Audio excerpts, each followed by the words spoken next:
France Info. 6h, 10h. Ercine Lepovic. Le fil info à 7h20 avec Lisa Guyenne. Faudra-t-il un rappel de vaccin pour garder son passe sanitaire ? La question se pose 2 jours avant l'allocution d'Emmanuel Macron. Sur France Info, Jean-Daniel Lelièvre, expert à la Haute Autorité de Santé, recommande en tout cas cette 3e dose. Une protection plus puissante selon lui. Après une saison blanche, les remontées mécaniques vont rouvrir cet hiver. Annonce de Jean Castex hier depuis la Haute-Savoie. Les 325 stations de ski françaises devront pour ça demander le passe sanitaire si le taux d'incidence dépasse 200 au niveau national et faire respecter le port du masque dans les files d'attente.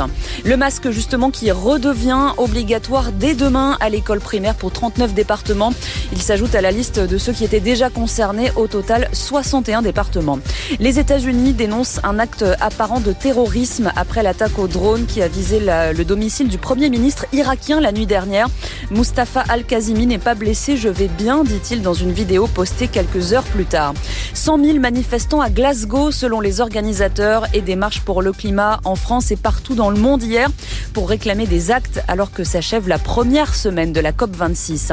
Red Wine ou Kingston Town, ces tubes reggae des années 80 ont traversé les générations. Le groupe UB40 a perdu hier sa voix et son fondateur, le chanteur Terence Wilson alias Astro. Il a succombé à une maladie, il avait 64 ans.